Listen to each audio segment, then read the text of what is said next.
Why Gen Z men reject feminism? Why are Gen Z men saying f*** off to feminism? Yesterday, BBC News shared an article that showed the widening gap between Gen Z men and Gen Z women, with a particular trend showing that Gen Z women are becoming more progressive and Gen Z men... I saw the graph. Yeah. Remember, it was the two graphs, one like South Korea, where it was like a huge difference, and like, you know, in the UK and all that. Yeah. ...are becoming more conservative. This is true. Now, this is nothing new. It was shown that this was happening in America before, and it's happening across the West. And for me, it's incredibly fucking obvious why this is happening.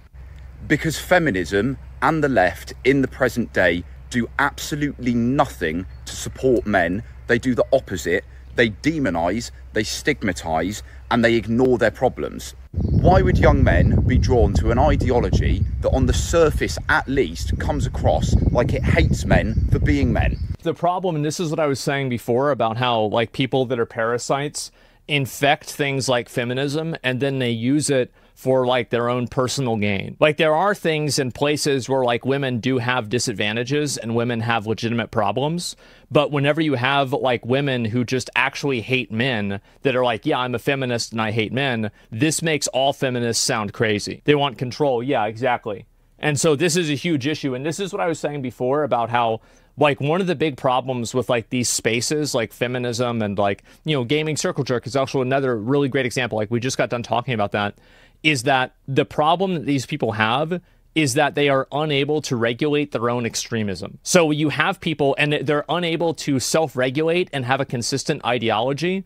And the ideology always gets co-opted by somebody who is more and more and more extreme. I mean, I think that this is, it's true, but also it gives them a certain level of credibility. How many women directed genocide throughout history? How many men? Well, pretty much all men. I mean, like, and again, it's not about like, a lot of guys, you think about it like this. If you're a Gen Z guy, if you're a Zoomer guy, you are 22 years old. You don't want people to hold you responsible for what a guy did 100 years ago. Nobody that was around then is even alive anymore in a lot of these cases. Like everybody that was involved with this is dead, but people are still getting mad at you and holding this against you. What the fuck is this? Nobody wants to be born with original sin, okay? Like they wrote a whole book about it. The truth is that that's why people are unhappy about this stuff. And also, I think that guys probably, like, for example, I think OnlyFans definitely, and like the advent of things like OnlyFans, definitely like kind of blackpilled a lot of guys.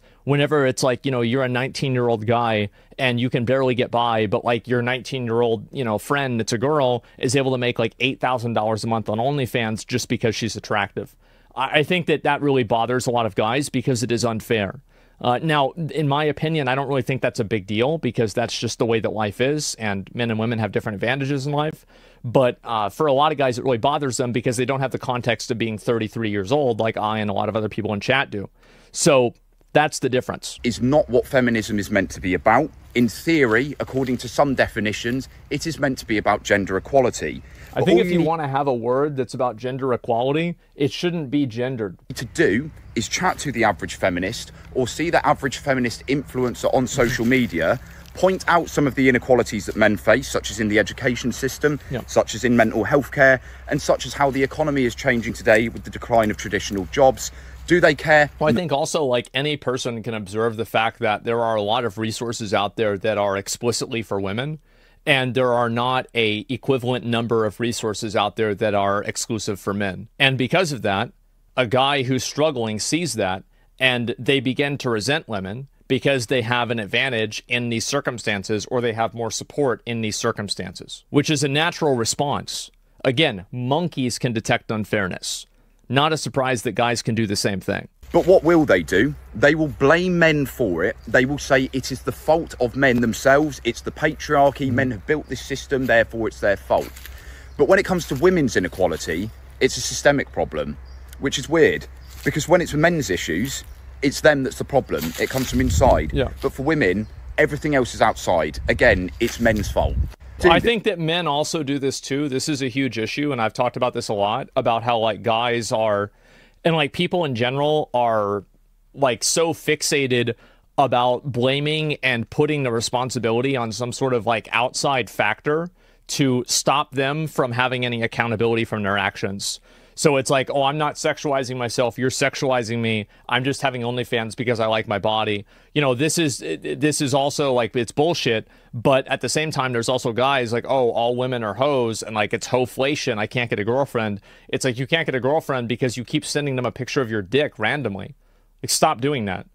Like, not every single bad thing that happens to you in life is a problem with culture. Sometimes you are the agent of your own demise. Sometimes it's your fault that bad things happen to you. Most of the time is because they're fucking ignoramuses. They haven't done their research. They haven't looked at the data. They haven't seen that inequality exists for both men and women and that it's desirable to address both of them. And they also haven't done the own self-reflection to see that the stance they're taking of pointing the finger at men and blaming them rather than trying to address the problems is a reflection of their own ego and refusal to accept changing information. I think that men do the same thing to women too, by the way. Like, obviously, like, I think that, like, culturally and socially, women definitely have, like, an advantage in terms of, you know, how many people are like agreeing with them and telling them that like they're right. And it's much more socially acceptable to say I hate men than saying I hate women. But there are a lot of guys that also create this like culture around like the reason why you have problems in your life is because of women. Well, that's probably not the case. There's probably like 10 other reasons why you have issues. And people constantly look for that external factor that they can blame for everything else that's wrong in their life. And that's what ends up happening. And so people are like going and seeking out this content that just reaffirms that all of the bad decisions they're making are actually good decisions. I think it's actually crazy how blatant I see sexism towards women on Twitter, though. It's definitely somewhat accepted.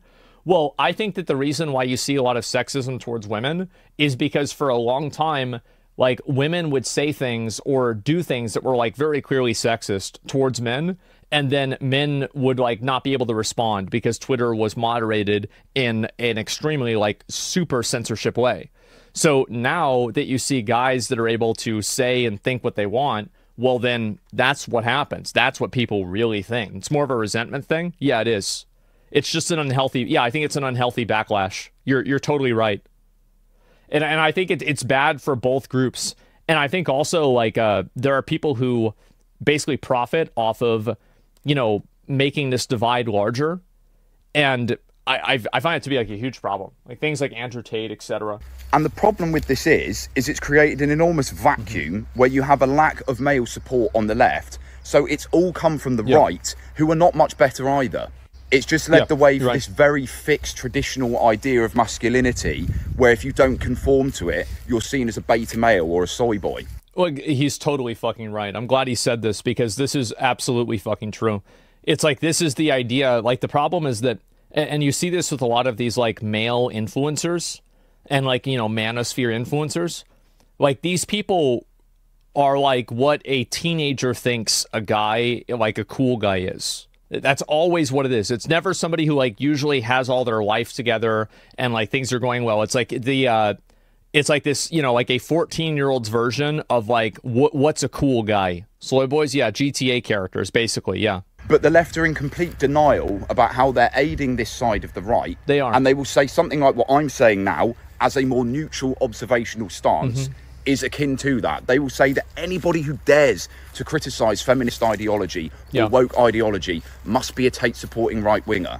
And people can see through that bullshit. They're sick of it. Yeah, I think that most people don't like to be, like, for example, this is what happened with me, is like whenever I started criticizing like some of like the Sweet Baby stuff, and like the people on Twitter, like they just start making stuff up about you. Like it's not even like they care about what's being said. What they care about is trying to bully you and pressure you into shutting the fuck up. Like, that's what they're trying to do. They're not trying to win an argument. They're trying to shut down an argument. So yeah, of course people don't want to deal with it. Of course people are pushing back against it because nobody likes to be oppressed. And guess who most of the people are that are sick of this? The young men, the ones who are being told by those people that they're the bad ones.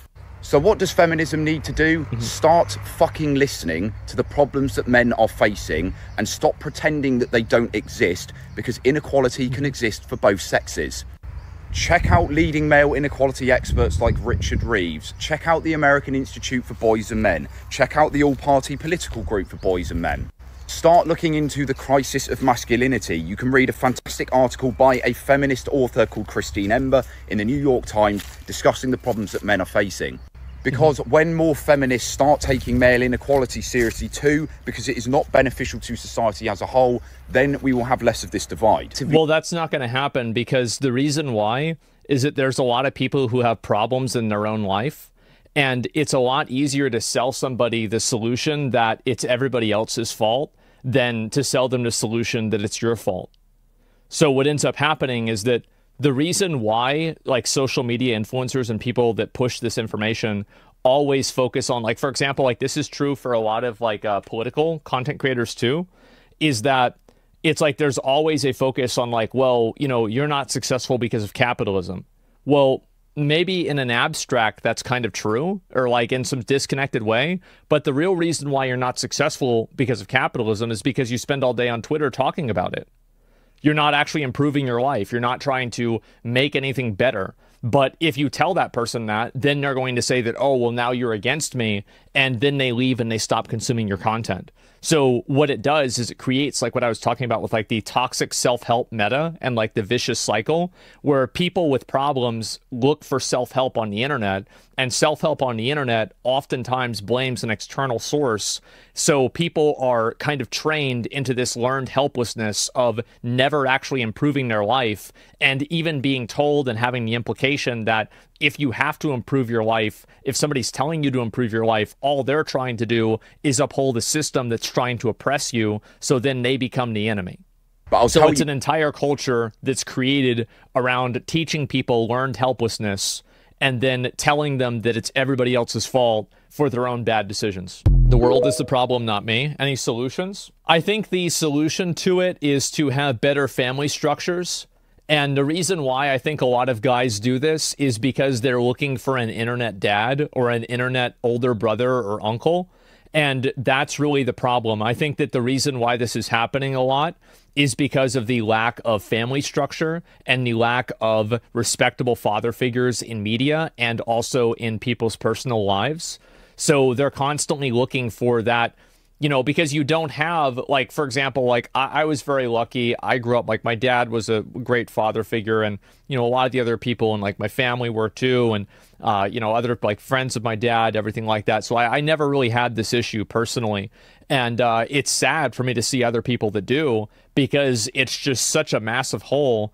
It's like they don't even know. It's like, how do you be a man? How can you be a man? They're not even sure how to do that. So they're spending $10,000 on a 3-day course where a guy yells at them, and so they can LARP around like they're Navy SEALs. So that's basically what ends up happening. And so they don't even know what being a man is. It's like, from their idea, being a man is, you know, having an expensive car or having 3 girlfriends or something like that.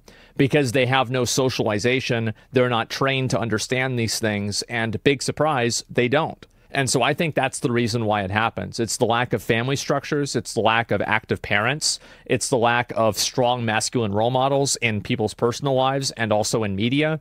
Like, if you want to look at a strong masculine, what should be the pinnacle, like, you know, peak performance of a man? It shouldn't be Andrew Tate, it should be Aragorn. There it is. Like, what are you doing sitting around trying to, like, have 6 different girlfriends? Like, what the fuck? Like, this is, like, what is this? Yeah. And there's plenty of other people that are like that. Yeah, Mr. Rogers, people like that. Like, these are people who are actually, like, just normal, average guys that are good, that try to improve the lives of other people. And it's like, there's this, you know, combination of, like, oh, well, you have to be dangerous or strong or something like that to be a man. Like, no, it's just like, it's again, like, this is a 14-year-old's version on what being a man is, because a lot of these people are stuck developmentally at 14 years old. So there it is. That's the reason why I think it happens. That is the fundamental. I think it's also the reason why there's, like, so many feminism problems too, is because, like, women have, like, you know, asshole dads, and there's, like, guys in their life that, like, again, because, like, you know, guys grow up, they don't know how to act around girls, they make girls uncomfortable, and then girls hate men, right? That's just generally how things happen.